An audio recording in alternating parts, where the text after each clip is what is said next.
दोस्तों, आज तक आप लोगों ने मेरा वीडियो देखा हो या ना देखा हो, लेकिन आज मैं आपसे स्पेशली ये निवेदन करता हूँ कि इस वीडियो को आप लोग कृपया करके आखिरी तक ज़रूर देखिएगा।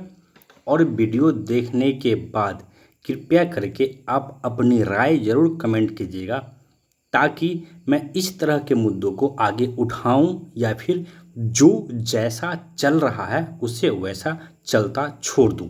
आप लोगों ने कहावत जरूर सुना होगा, ज़्यादा जोगी मठ उजाड़।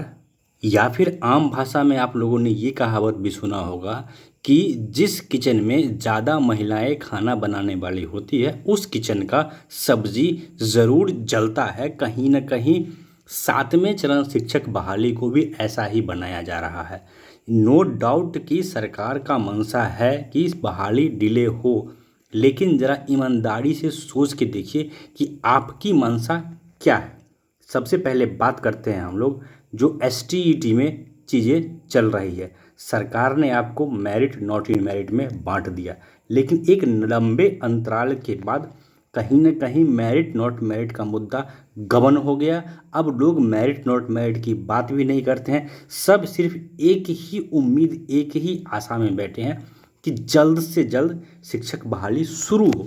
लेकिन अभी भी कुछ ऐसे लोग हैं, जनरली ऐसे लोगों के लिए मेरे मुंह से गलत शब्द निकल जाता है, लेकिन मैं अपने आप को आज कंट्रोल करूंगा। बहुत सारे ऐसे लोग हैं जिन्होंने सातवें चरण शिक्षक बहाली को धंधा बना लिया, रोजगार बना लिया। और जब तक बहाली फंसा रहेगा इन लोगों का रोजी रोटी चलता रहेगा, इनका दुकान ऐसे ही फलता फूलता रहेगा और इनके दुकान को फलाने फुलाने में कहीं ना कहीं आप लोग का भी पूरी तरह से हाथ है। कल तक बहुत लोग थे जो कहते थे कि मैं मेरिट के लिए मर मिटूंगा। ऐसे भी लोग थे जो कहते थे कि मैं नॉट इन मेरिट के लिए मर मिटूंगा। किसी ने अपनी जान नहीं दी, किसी ने अपना थोड़ा समय तक देना सही नहीं समझा। और आज जो मैं दो बहुत ही महत्वपूर्ण मुद्दे पे आप लोगों से बात कर रहा हूँ, अब जबकि मैक्सिमम विवाद मेरिट नॉट मेरिट का ख़त्म हो चुका है, तो कुछ लोग हैं जो अपना रोजगार आगे बढ़ाने के लिए, जिसमें से कि एक बहुत बड़ा कॉम है जिसको हम यूट्यूबर कॉम कहते हैं, दूसरा है केस करने वालों का कॉम, जिन्हें ये नहीं किन प्रकार ने मुद्दा खोजना है कि हम क्या मुद्दा खोजें ताकि केस हो सके। इसी तरह से जो यूट्यूबर के कॉम है वो इस मुद्दा में हमेशा लगे रहते हैं कि आखिर ऐसा कौन सा न्यूज हम बना दें, ऐसा कौन सा अपडेट दे दें कि जितने भी अभ्यर्थी हैं उसमें हाइप क्रिएट हो जाए, एक उथल पुथल का माहौल हो जाए, लोग ज़्यादा से ज़्यादा हमारा वीडियो देखें। भले उस मुद्दा का बहाली से कोई लेना देना है नहीं, अगर एक नया मुद्दा उठेगा तो सिर्फ और सिर्फ यूट्यूबर का यूट्यूब चमकेगा। अब देखिए, आज ही मैंने देखा है एक यूट्यूबर ने अब क्या किया है कि जब मेरिट नॉट मेरिट के नाम पे लोगों ने लड़ना बंद कर दिया है, तो अब लोगों को लड़ाने के लिए एक नया पैंतरा शुरू किया जा रहा है कि अब लोगों को CBSE मीडियम और BSE मीडियम के नाम पे लड़ाओ कि आप अगर CBSE मीडियम से नहीं हो तो आपका जो 10th 12th का मार्क्स है वो कम है, CBSE वालों का 10th 12th का मार्क्स अधिक है। तो अगर CBSE वाले अपना 10th 12th का स्कोर कर लगाएंगे तो कहीं ना कहीं आपका मेरिट कम हो जाएगा। क्यों? क्योंकि बिहार बोर्ड में जो 10th 12th का एकेडमिक होता है वो कम होता है, और बिहार जो CBSE बोर्ड है उसमें 10th 12th का जो एकेडमिक होता है वो अधिक होता है। दोस्तों, मैं सिर्फ इतना कहूँगा कि अगर आप बाहर निकलते हैं, रोड पे चलते हैं, 100 तरह की बाधाएं आती हैं, अगर आप एक एक बाधा को दूर करते चलेंगे, एक एक बात को लेकर लड़ने बैठ जाएंगे, एक एक बात पे अगर विवाद उत्पन्न करने बैठ जाएंगे तो विवाद का कहीं से कोई अंत नहीं है। इसीलिए सही यही रहता है कि कुछ विवाद को दरकिनार करके, कुछ बातों को इग्नोर करके, ज़िंदगी में अगर आपको कुछ करना है, कुछ बनना है, कुछ अचीव करना है, तो ज़िंदगी में बहुत सारी चीज़ें होती है जिसे नज़रअंदाज करना पड़ता है। अब देखिए, अभी का जो बात है, जो भी ये लोग षड्यंत्र कर रहे हैं कि CBSE बोर्ड को बिहार बोर्ड से लड़वा दो, अब सोचिए क्या ये आपके हाथ में है? बिहार में जो शिक्षकों की बहाली नहीं हो रही है, इससे सिर्फ और सिर्फ वही लोग चिंतित हैं, सिर्फ और सिर्फ वही लोग परेशान हैं जो शिक्षक अभ्यर्थी हैं। इसके अलावा ज़रा आप लोग ये 2 मिनट के लिए शांति से सोच के देखिएगा कि अगर आपकी बहाली नहीं हो रही है तो सिर्फ और सिर्फ आप परेशान हैं, आपके घर वाले परेशान हैं, आपके पड़ोसी इससे खुश हैं, आपके जो रिश्तेदार हैं इससे खुश हैं कि अच्छा है कि इसका बहाली नहीं हो रहा है। अगर शिक्षक ये बन जाएगा तो फालतू में स्कूल में बैठ के सरकार का पैसा खाएगा और कहीं ना कहीं हमारे ऊपर भी रौब जमाएगा। सरकार तो आपकी बहाली करना नहीं चाहती, ये फैक्ट है। और साथ ही साथ जो बिहार की जनता है ये भी नहीं चाहती है कि बिहार में सरकारी शिक्षकों का बहाली हो। इसके बाद भी अगर आप लोग छोटे छोटे पॉइंट को निकाल के विवाद अगर क्रिएट करते रहेंगे तो आजीवन विवाद ही करते रह जाइए। कभी मेरिट नॉट मेरिट के नाम पे लड़ लिया, 2 साल कुछ नहीं मिला, मेरिट वाले का ही भी मौका मिल रहा है और नॉट इन मेरिट वालों को भी मौका मिल रहा है। अब बिहार बोर्ड और सीबीएसई के नाम पे लड़ लीजिए और फिर से अब एक लड़ाई शुरू कीजिए कि नहीं हमें 10th और 12th को हटवाना है, सिर्फ बीए बीएड के आधार पे, बीए और बीएड पे ही हमें जो 40% की बात कही जा रही है वो उसमें सिर्फ बीए और बीएड ही हो। तो फिर उस वक्त भी ये होगा कि जो सीबीएसई वाले हैं वो इस बात के लिए अड़ जाएंगे कि नहीं बीए बीएड ही क्यों, 10th 12th भी आप ऐड कीजिए। और बिहार बोर्ड वाले इस बात के लिए अड़ जाएंगे कि नहीं 10th 12th हटाइए क्योंकि मेरा कम है। और आप लोग को पता है कि जब भी मेरिट वाले जाते हैं सचिवालय में ये बात रखने तो वहाँ के अधिकारी कटाक्ष करते हैं, हंसते हुए कहते हैं कि आपका एसटीईटी में मार्क्स अधिक है इसलिए आप चाहते हैं ना कि बहाली एसटीईटी के आधार पे हो, और आपका एकेडमिक कम इसलिए आप चाहते हैं ना कि एकेडमिक के आधार पे बहाली ना हो। इस तरह से मजाक उड़ाया जाता है। ये फैक्ट है, ये सच्चाई है, इसको आप लोग को मानना पड़ेगा। और कल को जब अगर बिहार बोर्ड के अभ्यर्थी जाएंगे कहेंगे कि आप 10th 12th हटा दीजिए तो सीधे तौर पे वो लोग हंसेंगे, मजाक उड़ाएंगे, अच्छा आपका 10th 12th में नंबर कम है इसलिए आप चाहते हैं कि ये हट जाए।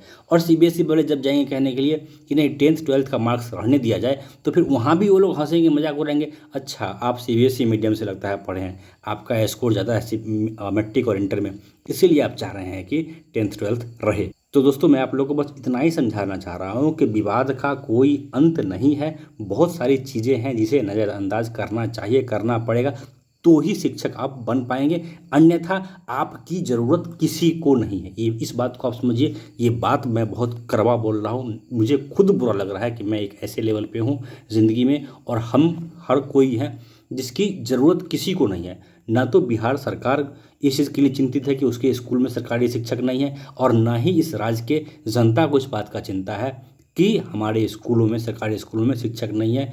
बिहार के जितने भी लोग हैं वो वोट देने से पहले ये कभी नहीं देखते हैं कि हमारे राज्य का एजुकेशन लेवल क्या है, हमारे राज्य का डेवलपमेंट लेवल क्या है, हमारे क्षेत्र में कितना सरकारी स्कूल है और उसमें कितने शिक्षक है। लोग जो वोट करते हैं सरकार को उसमें और चीज़ देखते हैं और सरकार उस पर कहीं ना कहीं काम कर रही है। इसलिए आप लोग से निवेदन है कि इस फालतू के विवाद पे तुल मत दीजिए, नहीं तो घाटा आपका ही है। दूसरा बात, कुछ लोग इस चीज़ को लेकर के हवा बनाए हुए हैं, पिछले कुछ दिनों से मैं देख रहा हूँ कि गेस्ट टीचर का बहाली होगा, गेस्ट टीचर का बहाली होगा तब सातवां चरण का बहाली होगा। इन लोगों को पता नहीं है कि गेस्ट टीचर का हवा अभी पिछले सप्ताह नहीं उड़ा है, ये हवा कहीं ना कहीं 6 महीने पहले भी उड़ाया गया था सरकार की तरफ से कि हम गेस्ट टीचर का बहाली करेंगे। दोस्तों ये गेस्ट फेस्ट टीचर का कोई बहाली होने वाला नहीं है। आप लोग देख रहे हैं कि हर दिन समाचार पत्रों के माध्यम से 2 लाख लोगों की बहाली निकाली जा रही है हर दिन। आप लोग को अगर मेरे बातों पे यकीन नहीं हो तो अब जाके देखिए लाइब्रेरियन वाले में क्या हो रहा है। जिस समय हमें अच्छे तरीके से याद है, जिस समय एसटीईटी 19 का रिजल्ट भी नहीं आया था उससे पहले से लाइब्रेरियन का बहाली 10 दिन में आ रहा है, 15 दिन में आ रहा है, 20 दिन में आ रहा है, 1 महीने में आ रहा है, 2 महीने में आ रहा है। और देख लीजिए पिछले 2 साल से महीना करके और हर महीने पेपर में आता है कि लाइब्रेरियन की बहाली आ रही है। आप लोग ये सोच रहे होंगे कि जब बहाली नहीं आनी है फिर पेपर में ऐसा क्यों होता, तो इसके पीछे भी पॉलिटिक्स है। बिहार के जितने बड़े नेता मंत्री है हर किसी का अपना बीएड कॉलेज है और हर नेता मंत्री का बिलिस का कॉलेज है।